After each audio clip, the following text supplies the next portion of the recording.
نحمده ونصلي على رسوله الكريم أما بعد فأعوذ بالله من الشيطان الرجيم بسم الله الرحمن الرحيم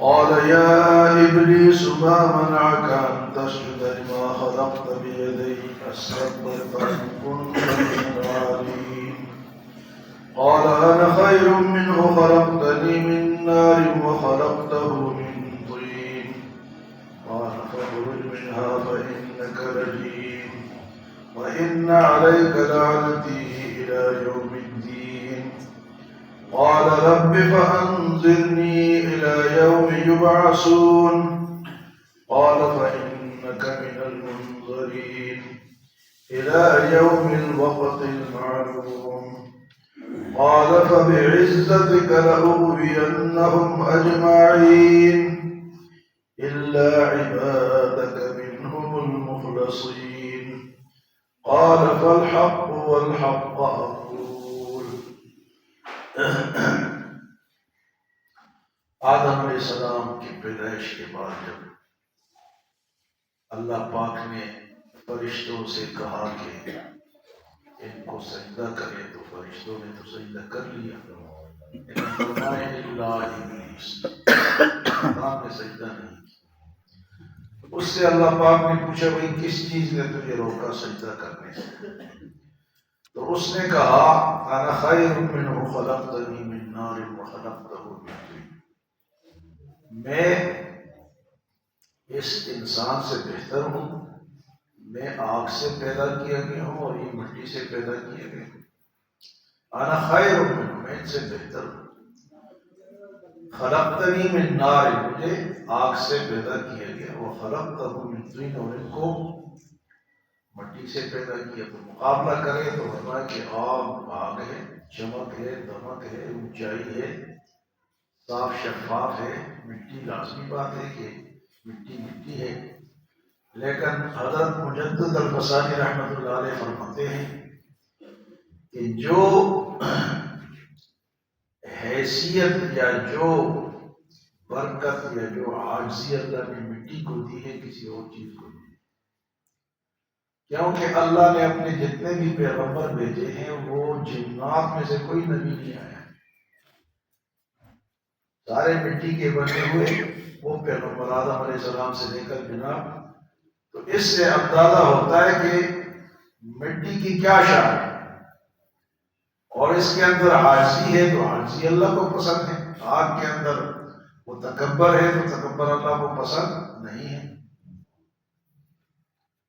تو اس نے کہا جی کہ میں آگ سے پیدا کیا، تو آگ تو وہ بادشاہ تھا نا محمود غزنوی رحمۃ اللہ علیہ، تو اس کا ایک ملازم تھا یا نوکر تھا یا غلام تھا، اس کا نام تھا ایاز۔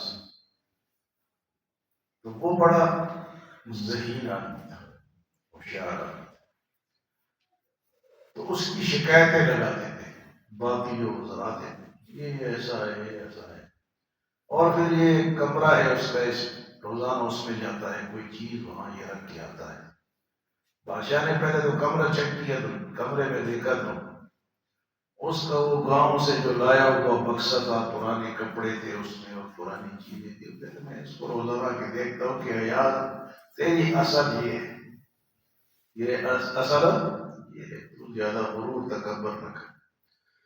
دوسری بات بادشاہ نے کہا کہ آپ اس سے زیادہ پیار کرتے ہیں، اپنے پاس زیادہ بٹھاتے ہیں۔ بادشاہ نے کہا اس کا جواب میں بعد میں دوں گا۔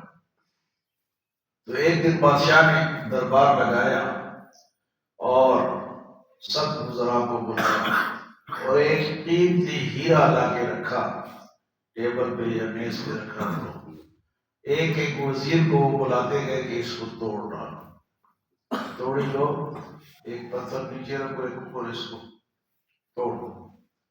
تو جو بھی وزیر آتا، جناب کہتے بادشاہ یہ تو بڑا قیمتی ہے، میں تو نہیں توڑ سکتا، میں تو یہ میری ضرورت نہیں ہے کہ میں اس کو توڑوں۔ ایک آیا، دوسرا آیا، تیسرا آیا، چوتھا آیا، سارے آئے۔ اس کے بعد ایاز کو بلایا، تو جب ایاز آیا تو ایاز کو کہا کہ یہ ہیرا توڑ دو۔ اس نے دوڑ لی اور اس کے اوپر مارا، اس کو ریزہ ریزہ کر۔ سب نے کہا کہ کوئی گستاخ ہے، یہ فلاں ہے، یہ فلاں ہے۔ تو بادشاہ نے پوچھا بھائی سب نے نہیں توڑا، تو نے کیا توڑ دیا؟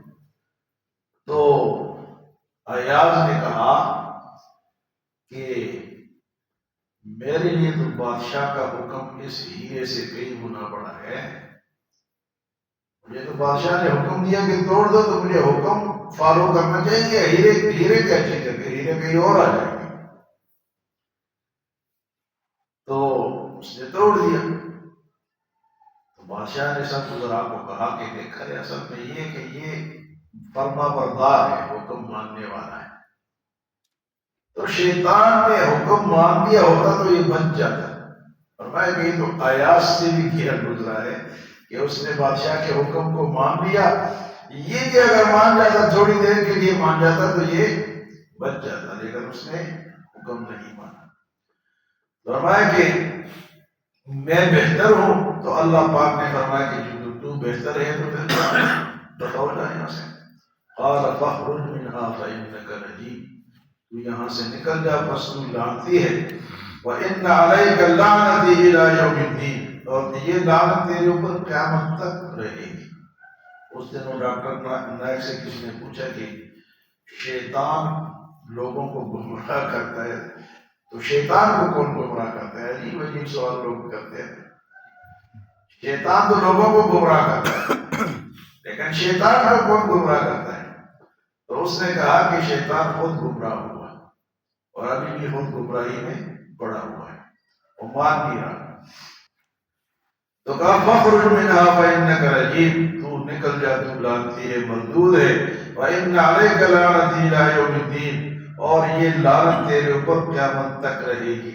قال رب فأنظرني إلى يوم يبعثون، تو اس نے کہا شیطان نے، یا اللہ پھر میں آپ سے درخواست کرتا ہوں کہ مجھے قیامت تک موت نہ دے، مجھے مہلت دے تاکہ میں نہ مروں قیامت تک۔ قال رب فانظرنی الی یوم یبعثون قال فانک من المنظرین، اللہ پاک نے فرمایا کہ تجھے مہلت مل گئی، تو یہ مہلت دیے ہو میں سے ہے، تو مرے گا نہیں، تو قیامت تک رہے گا۔ تو یہاں علماء مفسرین کرام لکھتے ہیں کہ دعا جو ہے، دعا یہ اللہ کسی کی بھی قبول، شیطان کی بھی قبول کر لے، دعا مانگا کرے، دعا نہ چھوڑے۔ وہ کہتے فلسطین کو دعا کی ضرورت نہیں ہے، دعا ہی تو ہے کہ سال سے زیادہ ہو گیا وہ بیچارے تھوڑے سے ابھی تک لڑ رہے تھے، دعاؤں کا اثر ہے۔